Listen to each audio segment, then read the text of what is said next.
Welcome to No Match for a Blaster, Star Wars Role-Playing Podcast, Season 2, Episode 38, Betrayal, It's What We Do. I'm your host and lightsaber architect, Ito Davis.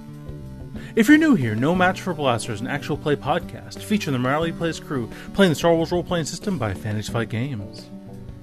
We are absolutely in love with our show art, and we want to share it with the world. If you message us something interesting on Twitter at morality_plays, or on Facebook at No Match for a Blaster, and we feature it on our show, we're prepared to send you one of our free stickers with our Atheon logo. These came out really well, and we'd love more people to send them out to, so get in line. Now it's time to thank our Nerf Herd of the Week, Heather Canfield, and our Blaster Herd of the Week, Pineapple. At this level, our patrons get access to our exclusive Patreon feed to listen to our episodes days early. Thank you, patrons. To be our next Blaster Head or Nerf Herd of the Week, be sure to subscribe to us on Patreon at patreon.com/moralityplays. So, get your Star Indiana Jones cosplays ready.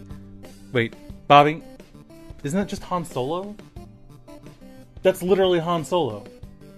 Alright, fine. Get your definitely not Han Solo cosplay ready, because we're returning to the crew of the Atheon as they're on their way to explore a mystical, ancient temple.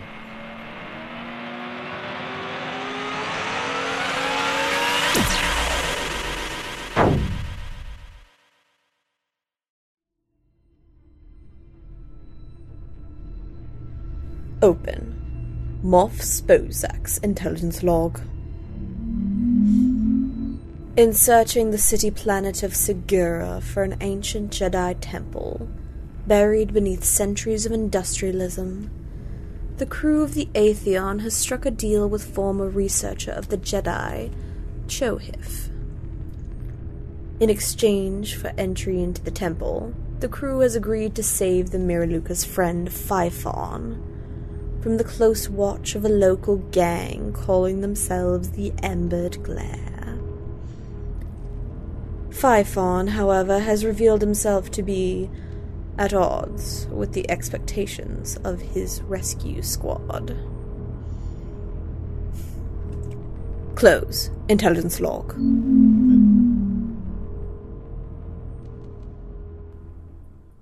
You don't have to give us an answer now, but just think about it. Okay. Alright, see you in 20. Alright. I call a cab. A few minutes later, cab shows up. Where are you going?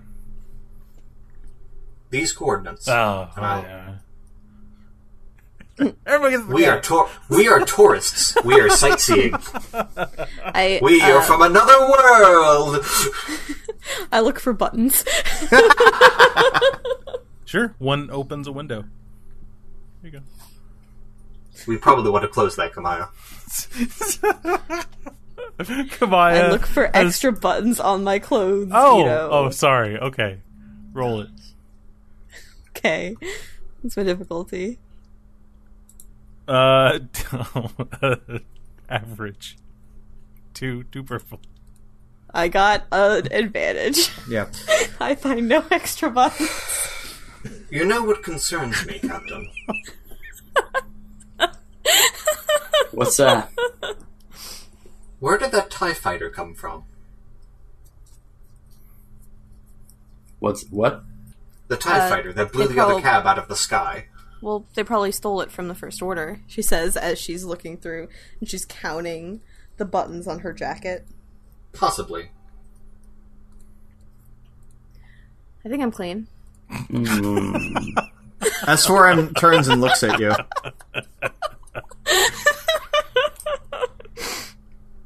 It's too bad we still don't do previews with the little funny audio clips from the episode. Yeah. You could save them. Come on, make some new revelation this episode. I think I'm clean. I think I'm clean. Do you mean proverbially? Alright. Proverbially. Taxi goes. It takes about 15 minutes. You should check to make sure you don't have any extra buttons. I don't think they'd pull that particular trick again, but if you would like me to search, I will. Oh, yeah. Alright, I will start scanning for frequencies. I want there to absolutely be something on Kamaya again. It's just like, yep. Kamaya, when did you get a third earring? What? Oh, this crap. one that looks like a giant signal distributor. This one that looks like a giant antenna. It's just from her ears hanging a first order comm bead. That's a remarkably new fashion statement, Kamaya. All right, I will computers looking for frequencies that are broadcasting. 2 purple. Okay. I mean, 2 purple has been difficult for us so far. Mm-hmm. Okay, there we go. So 1, 2, 3, 4, 5, 6 successes, 2 threats, and a triumph. There are 6 comm beads. There is a listening device on Remy. Okay, where is it? It's on his collar. Okay. Yeah. I will reach under his collar, pop his collar for him, take the comm bead off, and put the collar back down. Okay. And I will put the comm bead on my shirt so everyone can see it. And I will not say a word about this. Okay. And then a few seconds later, I will say, I do not detect any frequencies broadcasting, Captain. And I overly dramatically wink, which is a really creepy looking. Because the red eye turns off for a second, and then it turns back on. Okay. And I point at the button. All right. After about 15 minutes, you start to lower into this particular district is mostly massive superstructures. And as you land, you actually land at street level. As you come down, the lower 20 levels are almost like a skeletal Duracrete rebar. And you can see that below the 30 levels, below these superstructures, actually looks like a more modest, almost just like New York style buildings. Among them, you see different types of architecture, and you do see down one thoroughfare off to the side a about 10-story tall kind of pyramid style structure. And to Remy, this looks incredibly familiar. Almost, if you squint, you can almost see those same people walking down the roads and stuff. Oddly enough, there are almost no one on the roads at ground level because nothing exists down here. In this planet that's already been, torn apart with, industry leaving and everything, anything that is still living is up in the upper levels of the superstructure. As your speeder lands, the taxi driver, of course, looks over. You're here. Cool. Thanks. We pay him. Okay, then the door's unlocked. Yeah. As you step out, you see that there's about 8. There's 8, not guards. There's 8 members of what you assume is the gang, finally going into the building. You see a few speeders kind of parked about a block and a half down that are a little cleaner than the area they landed in. There's not a thin layer of smog effectively covering the speeders. So you can assume that they've already gotten there and they're already getting in position. Okay.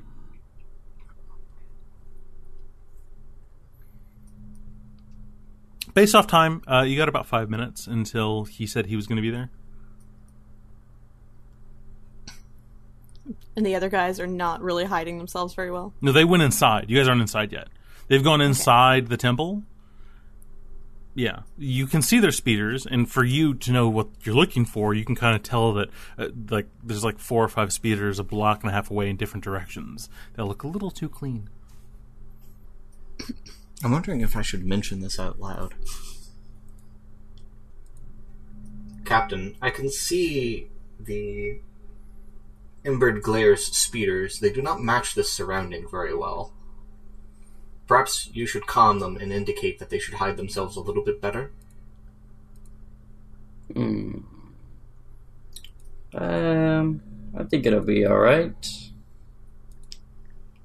Besides, I'd kind of like to know if they were here. Chohif can see through the Force, though. Well, then, I don't think they're gonna be able to hide their tracks anyway, right? Not if they're this close, no. So you think Chohif would notice them if they're somewhere nearby? I'm honestly not certain how detecting things through the Force exactly works, but I would suspect it would be something along the lines of my heat checking. I can see people. My heat sensors. So Chohif might notice them even being in there. That's true, and it is a good point. They might not notice... He might not be able to notice that the vehicles they are in do not match the surroundings very well. It might be a moot point. Never mind, Captain. Can we spend, I almost want to spend our light side point to have, like, approximately 2 minutes later, to have all of the Embered Glare people rushing out of the place after hearing this conversation. Like, oh right, he might be able to see us with the Force. We'd better leave. There's no movement. Oh. It may come down to a pretend fight, Captain. We could make it look very convincing. Yeah. You could switch all of your weapons to stun. And I could jab people with, needles. Or I could pretend to be a simple tourist droid. Right. Click stun, and you see that she does not have her weapon on stun. I like the concept of a droid made for tourism. Like a I'm tour here guide to droid. stimulate the Oh, I'm here to economy. stimulate the economy. Oh, okay. I thought you meant like a tourism droid, like a Bureau of Tourism droid that helped you go on the correct tours and stuff. No, I like that even better. You're right. That's really funny. Like droids simply built to do tourism. The view from here is beautiful. Beep boop. All right. Okay. Maya, so- you appear to still have your weapon on kill, not stun. Perhaps you would like assistance with that. I got it. All right. So 5 minutes. You guys want to let it just chill out? We should at least pretend we're hiding, Captain. Why? We're supposed to be meeting him. Well, this does appear to be a rough neighborhood. And I look around. There are gang members everywhere.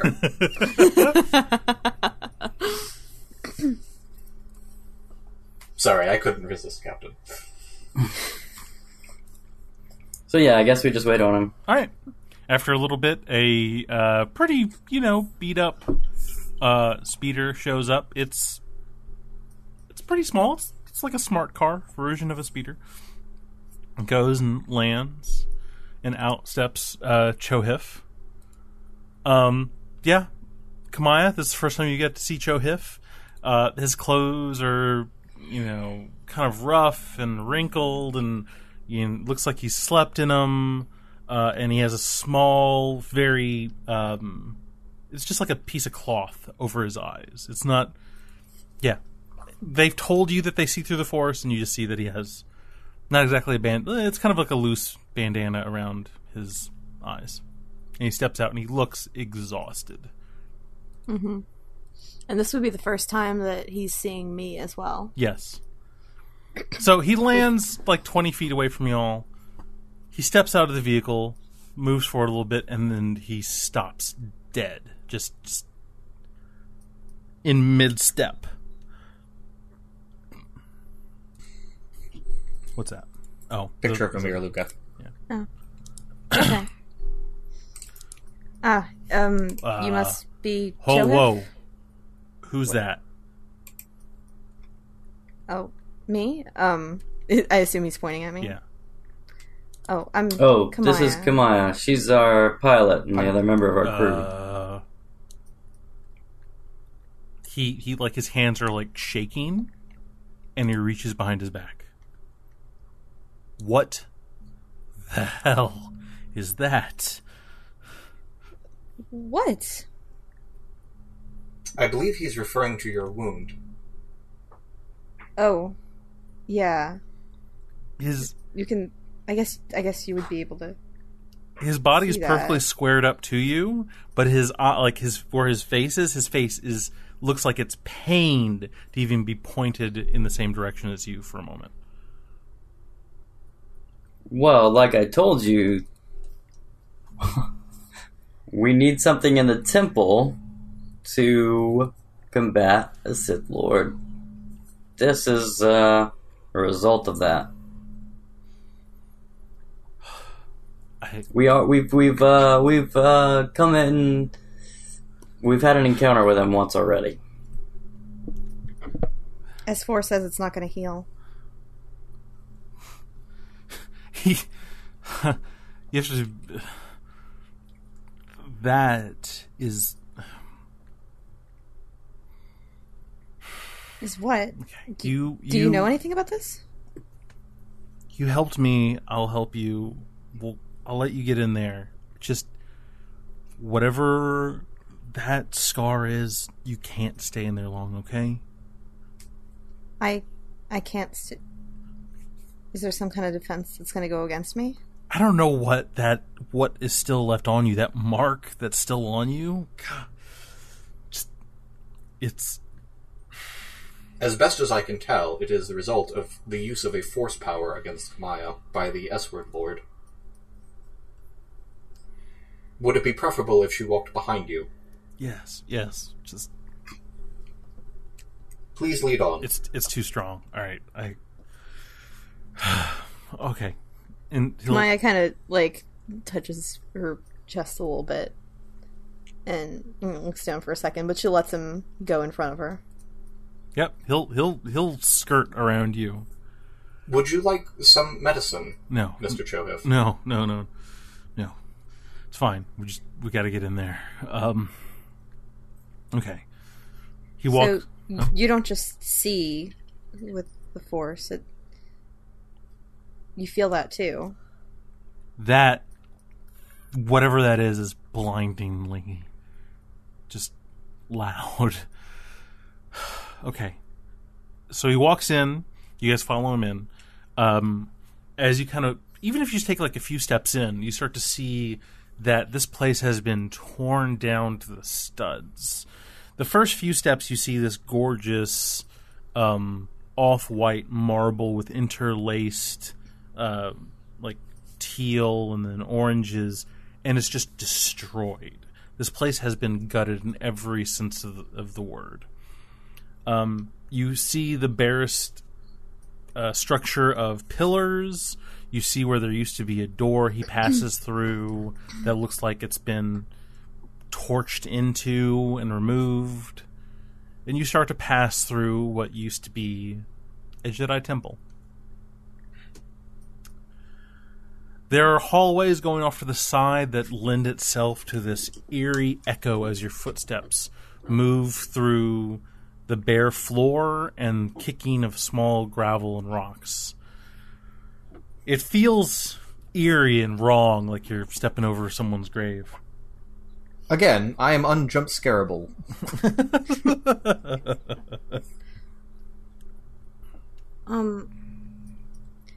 Can I ask some questions? Chohif? What? Just... I'm looking for someone, and I don't know a lot about this Force stuff. Would you be able to help find somebody? What? There's someone that I used to know. We were on this old Mandalorian base, and I got these sort of visions of somebody that I'm looking for. I don't know. Is the Force something that would be able to help me find him? I don't know what they told you. I'm no Jedi.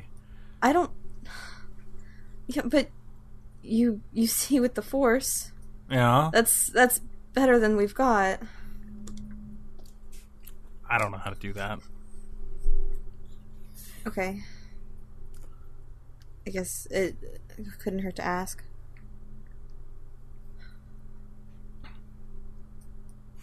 It starts to get really dark.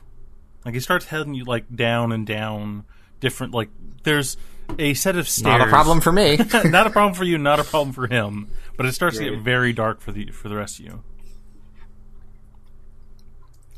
It leads deeper. Do you have a flashlight of some sort? I mean, you have S4's red eye casting a terribly ominous light on the situation. Hmm. It starts to lead farther down and farther down. And you're not sure where the gang have set up, but in the back of your brain, every time you hear a bit of gravel or something somewhere else in the temple, you assume it was them. Mm-hmm. As you lead down, you get to the final floor. The what has been torn down, but there's still a few things in this this last level of the temple. You've traveled about 8 different stone staircases down to where you are now. Mm-hmm. And there are still some partially intact pillars, large tables made of single pieces of stone, and there is this wall. It's a simple, seamless wall that Chohif moves up to. I scan the wall. During this descent downward, Kamaya will kind of like type down on her comm and without sending it, like show it over to Remy, and it just says like, "Are we going to tell him?"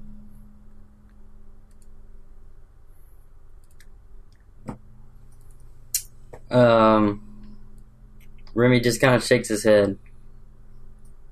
And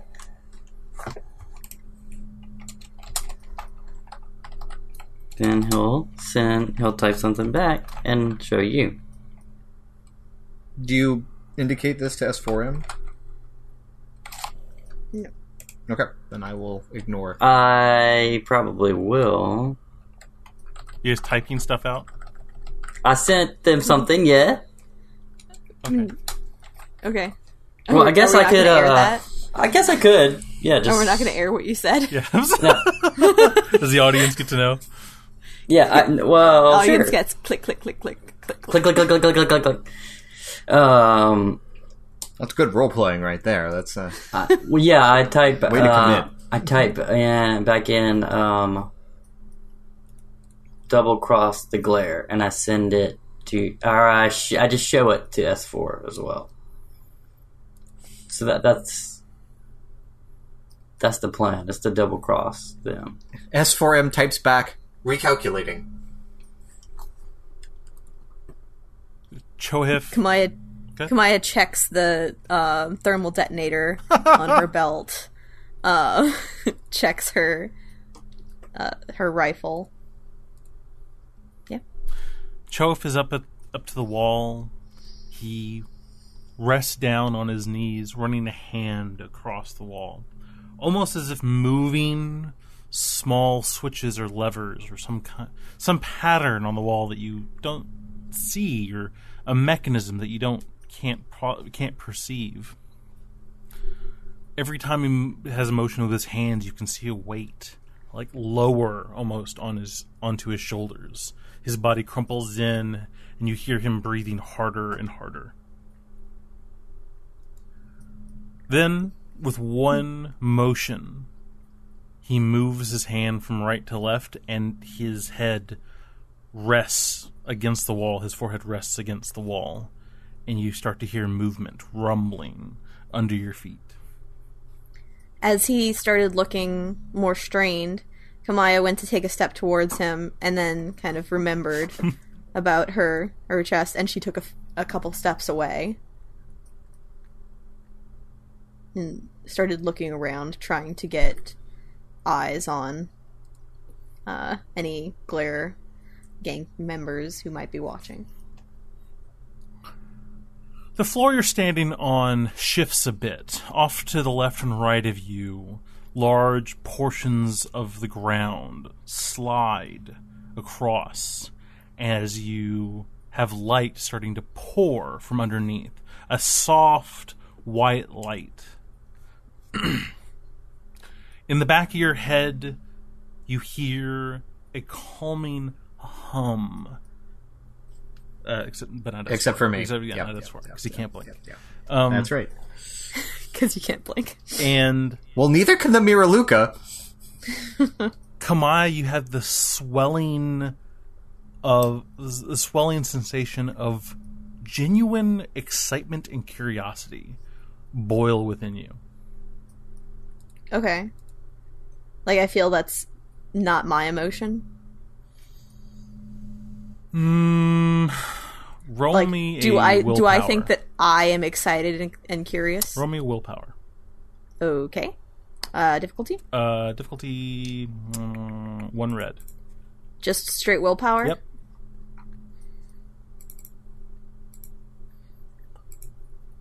Failure and 2 advantages. It feels like yours. It feels like yours. It feels like it's not appropriate, but it's almost like you're about to... You remember whenever you got that really nice rifle from the Mandalorian? This feels like 5 times that. Like it's almost within your grasp. Okay. So, having somewhat forgotten some of the other stuff, she starts to go forward to go and look within the final chamber. You look down as it's opening, and it's another level. And it looks like there's 2 hallways that branch in 2 opposite directions. Down one path, you hear almost like a conversation happening a mile away that you can almost understand and hear. It's weird, tugging at your brain, and that's where your excitement is. And down the other one is a level of silence that is almost unnerving. To S4, there's 2 halls. Yeah. We could go left or we could go right, huh? Chohif looks like he's trying to collect himself and is slowly in the process of doing it. You did it! S4M will start blaring white noise on the bug frequency. So you put it next to your mouth and you went... And I'm just going to jam the bug. You actually are jamming it. You're not just doing white noise. Yes, I'm going to jam the bug. All right, give me... Unless we actually just want me to destroy it at this point. I mean, I'm fine with that. I was kind of wondering why we didn't do that already. Captain, you can nod at me and I will destroy it. Yeah. Well, we didn't destroy it already because we didn't want them to know we were going to double cross them. Right. But now that we found it, found the location... Actually, we probably should have destroyed it before we found the location, but that's all right. Well, they already knew where it was. Yeah, they already knew where it was. Yeah, that's true. Yeah, I'm sure they're here. All right, so, Captain, if you would nod at me, I will destroy the bug. I nod. Please nod. All right. I wanted to say this out loud. Captain, if you will nod at me. Oh. Captain, if you... No, no, he's not going to say that out loud. Okay. Defeat the whole purpose. So, Kamaya says, "Oh, you did it." Yep, she does, because she got excited and curious. And S4M would roll his eyes if he could. And he pulls the button off of his Star Hawaiian shirt, drops it on the ground, and steps on it. Okay. Yep, you start to hear footsteps. Maybe a floor and a half up. Mm-hmm. S4M will draw his shield and his battle axe. I think I hear someone. Is there a way to get inside and shut this thing? Oh, God. Shut it? Oh, God. There's 8 of them, Captain. He looks on the verge of holding on to consciousness. I don't think he can right now. I could hit him with a adrenaline shot, Captain. I don't know that that's going to work. I mean, I guess it might work, but... He'll burn out faster, but he will be useful in the short term.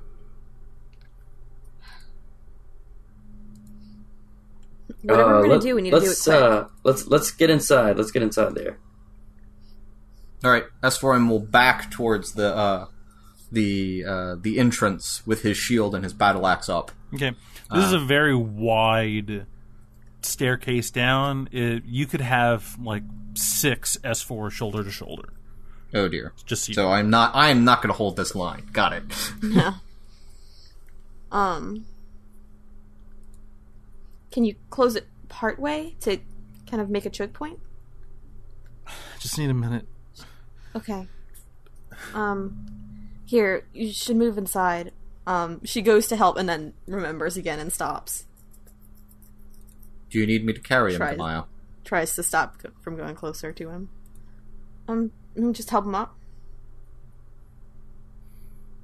He'll put away the battle axe and he'll put a arm around Chohif's shoulder and try to drag, force, walk, march, whatever will work to get him inside.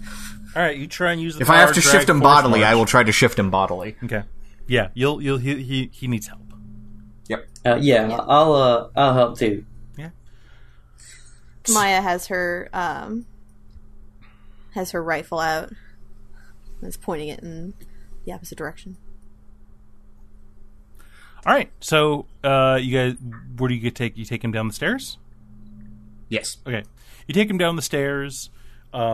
Yeah, you see the 2 hallways, and once he gets to the bottom, he actually lurches his body down the left side, the quiet side, as if that's where he feels like he wants to go with his body.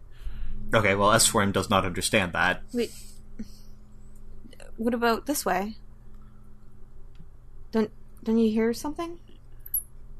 His body moves languidly, Well, I said I was helping. I would probably get that, and I point off to the left, this way. All right, Captain. You hear the footsteps moving down. Sounds like a dozen, and it sounds like they're starting to come down the stairs to that level that you guys were just at. Recalculating.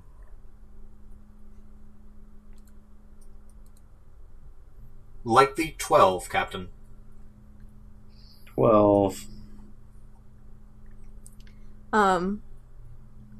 Thermal detonators have remote detonators, right? We established that last session, yes. Yep. Kamai could take one out and put it down at the bottom of the stairs as we move away. For the record, I'm still not sure why we're doing it this way, Captain. What do you mean? We had an excellent plan. Why are we altering it? Because it wasn't right. Let's just, I like do I not said. understand, Kamaya. We had an excellent plan. You Why don't are we have altering to. it? You don't have to understand. This is just what we're doing. Very well. I mean, because this is what we do. This is the plan every time, is to go along with it, and then when the opportunity comes up, double cross everyone. That's what we do. It's just Every time. That's the plan. Okay. I don't understand why we need That to is have a an discussion inaccurate statement, Captain. to say that that's the plan, because that's always the plan. And we never get to say, oh, by the way, we're going to double cross them, because that's just what we do. And as soon as like the first group comes around, I pull both blasters and light them up. All right, yeah. There's a group of people. So okay, hold on. So you and S4 are helping him down the hallway that he wants to go, right? Yes. Yeah, I believe so. Okay. Kamaya, are you staying at the bottom of the stairs? She kind of has like a moment of indecision as she looks in the other direction, the less quiet direction, before she does follow them. She's gonna stay within sight just long enough to see when the group reaches where they would all be around that thermal detonator. Wait, you So dropped that the thermal detonator? She put She's it at the gonna bottom of the remote stairs, detonate one. Yeah. and she's going to remote detonate it as they get to the bottom of the stairs. Oh, okay. Huh? You can still light him up, Captain. I'll carry him. All right. So they start coming down those stairs, and you can hear off of like a digitized like comm. You can hear Phi-Fon's voice. Good work. Where are they? I don't know, sir. Go. Yeah, it's fine. Good work, you. As they're coming down the stairs, the first person you see is a guy. Like, it's a kind of basic combat armor, light combat armor, and he has this display that he's holding in both of his hands. And as you can see, the light of Phi-Fon's digitized face get to the bottom of the stairs. That's the first time you can see them with your own eyes. I'll continue to carry Chohif away. Well, I mean, yeah, we kind of took a left turn. Yeah. So, I mean, and she's then went down down the stairs, right? She's probably going to be able to see them first. Yeah. So you're going to push the button? I'm going to try to wait until it's in range of a couple of them. So is it just the one person that I see? Or you see the is first it a whole person group? at the bottom of the stairs, yeah. But I hold for a moment. okay, yep. So he gets down the bottom of the stairs, takes 5 more steps. Oh, oh, there they are. Oh, okay. Good job. Good job. This is fantastic. Is anyone else coming yet? Yeah, they're there. There's a few of them. All right. Yeah. Once there's a few of them, I go boom. Okay. All right. Roll it. And then, okay, it's I would like to lodge a formal complaint, Captain. Me too. Boom! Is this still ranged light? It is still ranged light. That sort of information. Yep. Damage 20. It's a lot of damage. So do average difficulty. So it's just 2 purple, just to see how much damage and How many you catch with them? Yeah. With my ranged light? Yeah. Okay. Alright. So that's a failure with 4 advantages. So you don't do. So you're going to trigger the AOE damage. So you're going to hit a lot of them for Not for a lot of damage. For not the 20, which will kill anything. So essentially, it's going to be a big concussive kind of thing that throws them and does a lot of damage. It's gonna burst them back. Yeah. Let's see. Do. Last Okay. rating is 15. 15. So they take 15 So they all instead of get 20. hit for 15. Oh, wow. Yeah. Oh no. Yeah. Yeah, so a bunch of them take 15. Yeah. So There's a big kaboom. they are. So and it's vicious 4. Yep. And breach 1. Yeah. Okay, so they fly. So great job. Boom.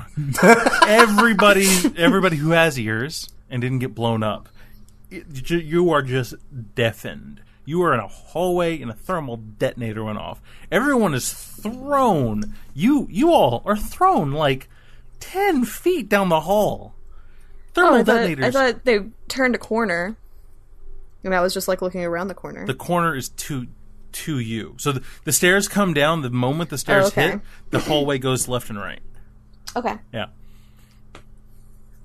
So yeah, y'all are thrown like 10 feet. S4 like 2 feet. Mm-hmm. He falls over effectively. Yeah. And I was gonna say S4 stumbles a little. thermal detonators are bright also, and you're like, it's been very dark down here. Well, no, it's pretty light down here, but yeah. All senses are blotted out for a moment. After a moment, the buzzing comes down some.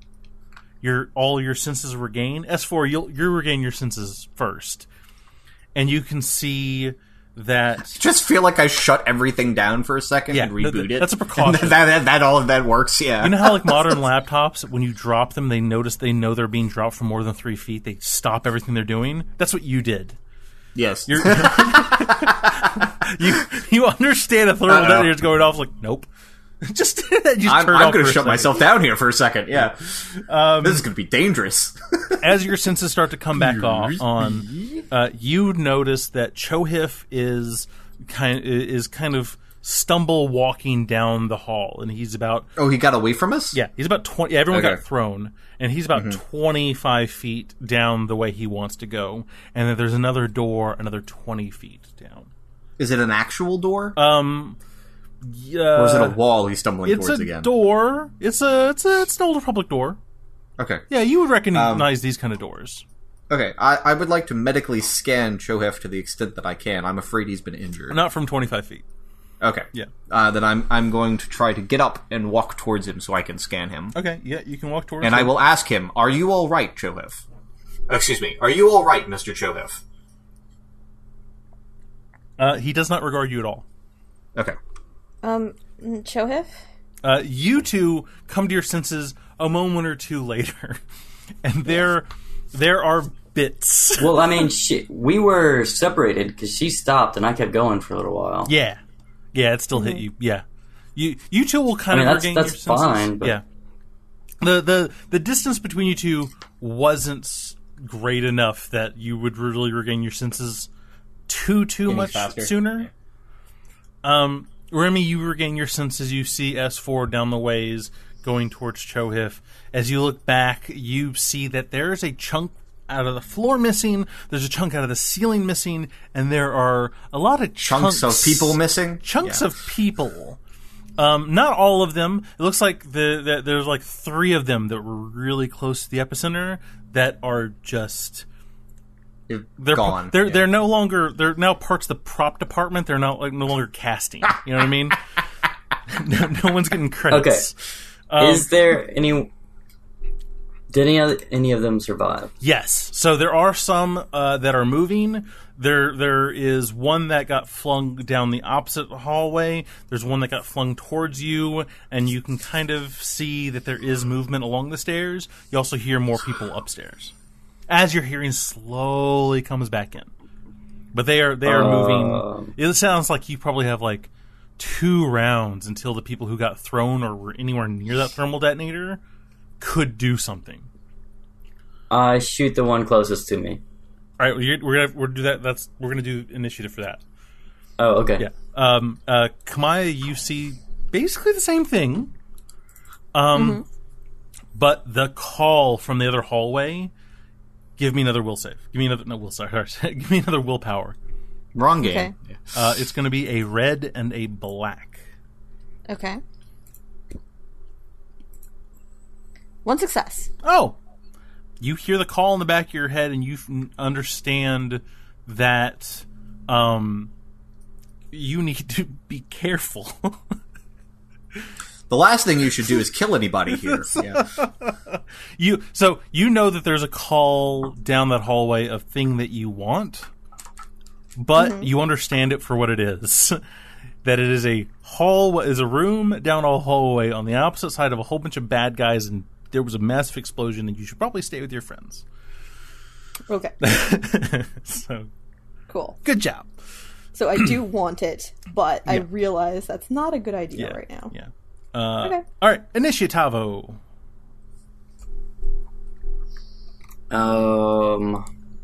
As we remember how to do initiative. I think it's just 3 green for me. I think we're prepared. 1 success.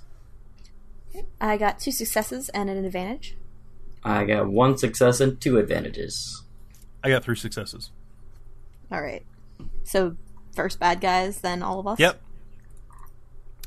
So the bad guys that are down on the bottom floor, they start to... They have recovered fast. They need 2 turns to recover from that to be able to do anything. Right on this turn, the ones at the bottom floor are realizing they're not they're not into bits, and the ones they're not dead, and the ones upstairs are doing something out of your sight. They do that very classic where they touch their chest several places, like, oh, I'm not dead. Some other ones are going, ma, ma, ma. There's a screen there's a screen tablet thing between the closest bad guy who is still recovering and Kamaya that starts to flicker, and you just hear like broken. What happened? Report. What happened? What happened? Don't damage anything down there. And that's their turn. Okay.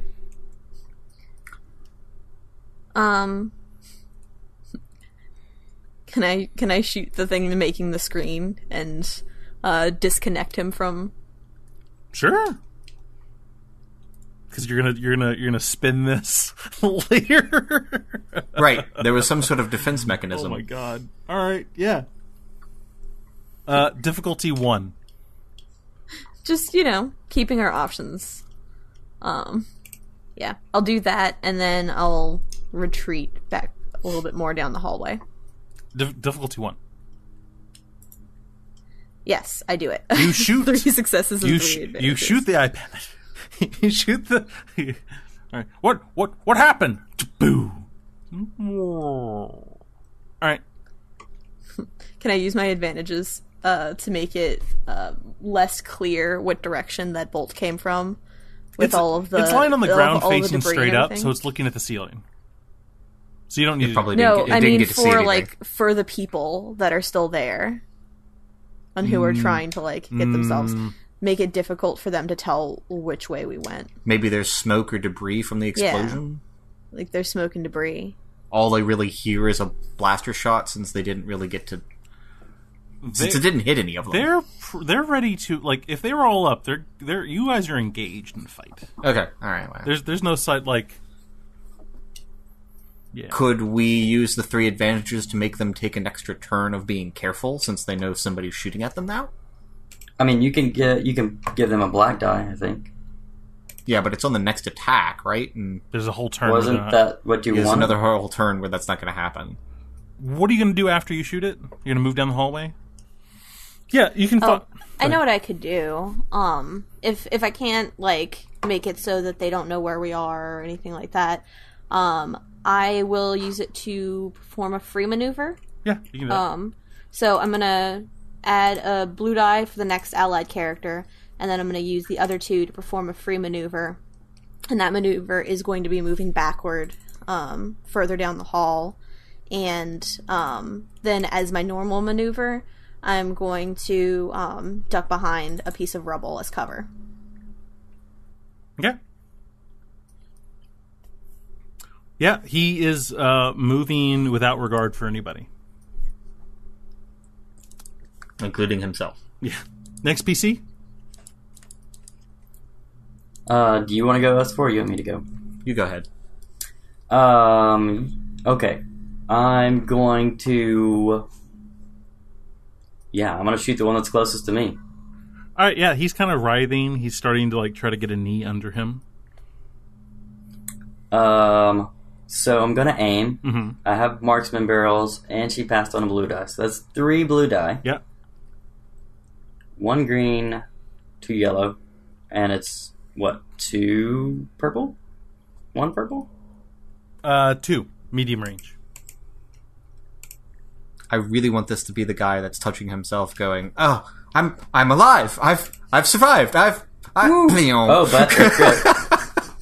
He's dead." Hit and crit. Okay, I got 1 success and 4 advantages. My gun crits on 3 advantages. So I will pass on a blue die with the last advantage. And what does critting do? I don't even... Kills mooks. If you Yeah, crit, for you kill a mooks, it just mook. kills them. Yeah. So do I do 7 damage and 1? And dead? 1 dead. Yeah. Yeah. Oh. He is very dead. And the other one that was on down the hallway also, that you could also see, is also very dead. They were very close to being dead. That they survived was a miracle for them. They're gone now. And then it's we still have S4. S4 is going to try to catch up with Chohif, but I am not the fastest creature. I'm trying to get his attention. Mr. Chohif, can you hear me? Mr. Chohif? Where are you going? I'm almost there. He's still... Where are you almost? He's still walking. He's walking at the same time. Since you're just going to interact with him for your turn, right? Yes, All right. I'm not going to attack So him. then his turn will also happen at the same time, so you can interact with him while it happens. So he's still walking, and he gets up to the door, and he presses his hand against the door, and you can see a light trace around the edge of the door and open up. As it opens up, you see these 20-foot tall statues that are set into the ground of different robed figures all looking down at this pedestal. And you see on the pedestal a body, a dead body. And he moves over to it and he collapses just short of the dead body. And you see that... roll me a quick medicine. Roll me 2 medicine. Is it a human body? Is it a... It's a humanoid body. 2 yellow, 2 green. What's the difficulty? 2. 2 purple. Mm-hmm. 2 successes and an advantage. Okay. So, you think that this body's probably been here for a few decades? Oh. And as he collapses, touching the leg of the body, and he just falls apart. Not literally. I mean, he collapses, and he's out of willpower. He's out of willpower. He passes out, and as you look up, you see that the dead body also has a much more ornate veil over his. Yeah, over his it's eyes. another Miraluka. Yeah. I will check him for injuries. I'm concerned he was injured physically. It looks like exhaustion.